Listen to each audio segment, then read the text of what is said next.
422, 34, 112, 11 갈아 엎는 건 불가능하다고 생각했고 못 푸는 문제가 없어질 정도로.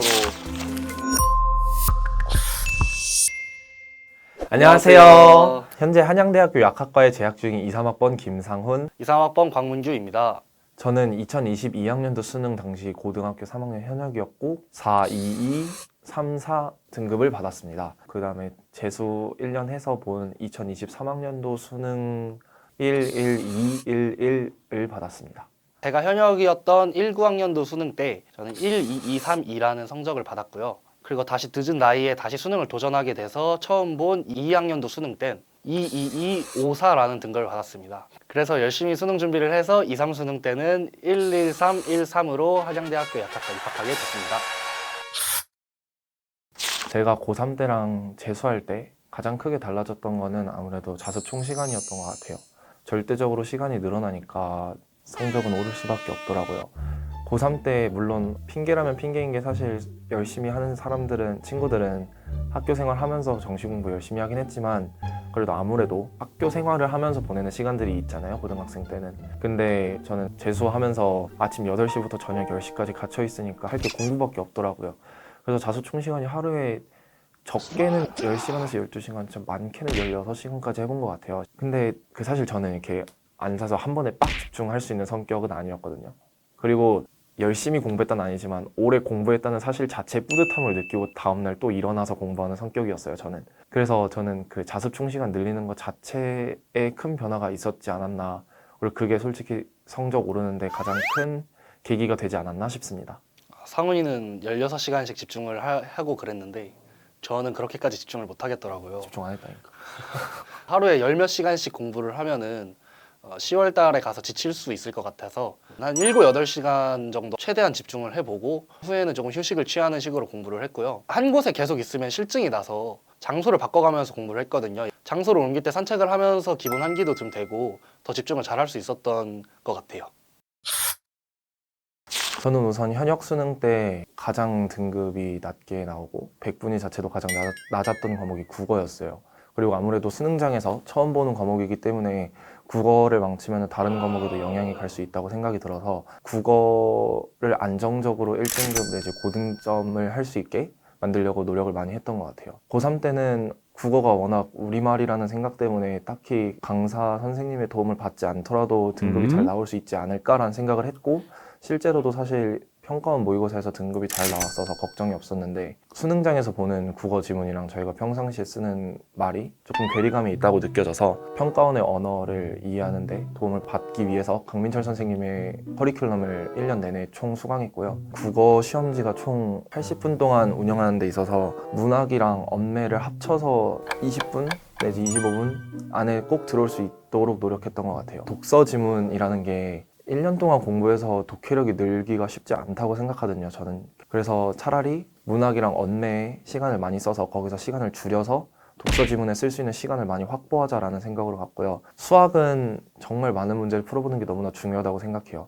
엔제도 물론 중요하다고 생각하지만 저는 사실 수학은 실무가 되게 중요하다고 생각하는 편이거든요. 100분이라는 시간이 되게 길다면 길지만 짧다면 짧은 시간인데 그 시간을 시험지 운영을 어떻게 할 것인가, 막히는 문제가 어느 몇 번대에서 나왔을 때 어떻게 넘어갈 것인지, 다시 도전해 볼 것인지 등등에 대해서 자신만의 시험지 운영 방법을 확보하는 게 중요하다고 생각해서 수학만큼은 실무를 정말 많이 푸는 걸 추천드리고 싶습니다.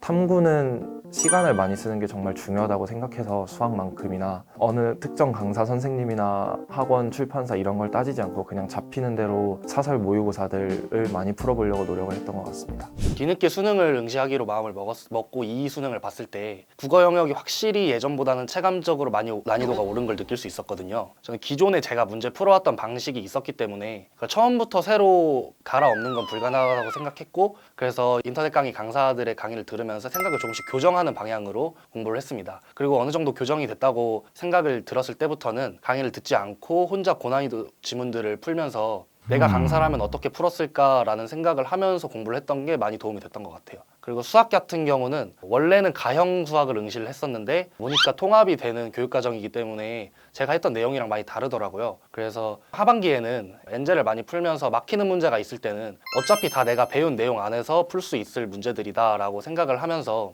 강사라면 어떻게 풀까를 마찬가지로 이것도 고민을 하면서 풀었던 것 같아요. 그래서 많이 풀다 보니까 결국에는 문제집을 풀 때 못 푸는 문제가 없어질 정도로 많이 풀었거든요. 그리고 가장 놀란 게 탐구였는데요. 탐구는 4, 5년 새에 정말 말도 안 되게 난이도가 높아졌더라고요. 생명과학에서 고득점을 하기 위해서는 저는 킬러 문제 시간을 줄이는 것도 중요하다고 생각하지만 빅킬러를 얼마나 빠르게 풀 수 있냐가 훨씬 더 중요하다고 생각을 했어요. 그래서 저는 기출문제나 사설 모의고사들을 많이 풀었는데 기출문제도 그냥 문제별로 풀지 않고 무조건 20문제 모아져 있는 걸로 시간을 재면서 풀었거든요. 그래서 빅킬러 문제를 통상 13문제 정도로 보는데 13문제를 5, 6분 안에 끊을 수 있도록 타임을 맞췄습니다. 그렇게 해서 수능장에서 생명과학은 47점을 받았고요. 그 다음에 이제 지구학은 말 안 해도 될까요? 성적이 나죠.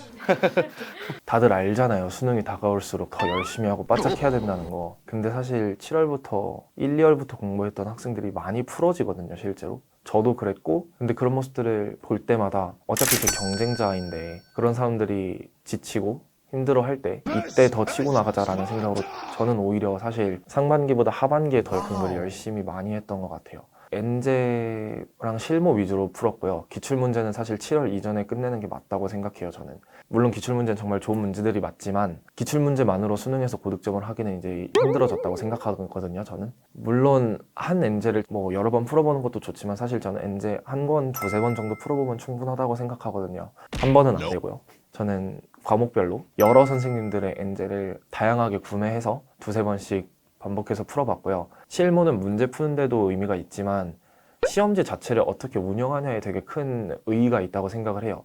몇 번 때 문제에서 막혔는지가 되게 중요하다고 생각하거든요. 앞에 번호면은 다시 한번 풀어봐야죠. 쉬운 문제니까. 거기서 점수를 날릴 순 없으니까. 근데 뒷번호 문제들 28번 또는 내지 21번 이런 거에서 막힌다면 사실 그거는 저는 그냥 넘어갔어요. 22번을 맞추면 된다라는 생각으로. 그런 식으로 자신만의 그 시험지 운영 방식이 있어야 된다고 생각해서 실무 위주로 공부를 했던 것 같습니다. 7월부터는. 공부법은 상훈이가 너무 잘 얘기해줘서 저도 비슷한 것 같은데 저는 7월 정도가 되면 대부분 상위권을 목표로 하는 학생들은 다들 문제를 많이 풀기 시작하거든요. 실무나 엔제 같은. 그런데 이제 그거를 풀 때 자신의 약점을 애써 외면하는 경우가 조금 있는 것 같아요.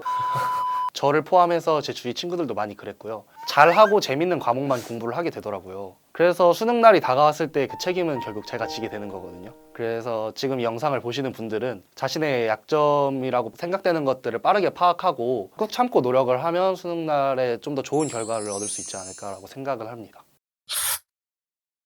제가 뭐 오래 살아보지는 않았지만 공대도 다녀보고 군대에서도 전역을 해보고 하면서 느낀 건 수능만큼 자신의 노력으로 자신의 인생을 크게 바꿀 수 있는 기회가 많이 없는 것 같아요. 그러니까 지금 당장 굉장히 힘들고 괴롭더라도 자신의 인생을 바꿀 수 있다는 믿음으로 성적이 오른다는 것을 믿고 열심히 공부하시면 수능날 반드시 좋은 결과 있을 거라고 생각합니다. 저는 한 강사 선생님이 그 강의에서 해주셨던 말이 되게 정말 인상 깊게 남았거든요. 특히 제가 재수를 하고 있는 입장이었어서 더 그렇게 느꼈을 수도 있는데 꽃들마다 피는 시기가 다르다였어요. 그 남들보다 늦으면 몇 개월 내지 연 단위로라도 수험생을 조금 더 장기적으로 보내고 있으신 분들도 언젠가는 꽃 피는 시기가 오고 언젠가는 꼭 올 날이니까 그게 올해가 될 수 있도록 열심히 노력하셨으면 좋겠습니다. 그리고 특히 메디컬을 지망하시는 분들은 영어 신경 써주셨으면 좋겠어요. 정말 치명적이거든요, 메디컬에서 영어는. 스튜디오 러셀 구독, 좋아요, 알림 설정까지. 다음에 또 봐요. 상훈이 꽃 폈어. 아니, 아직 꽃 아직 안 폈어. 개화 중.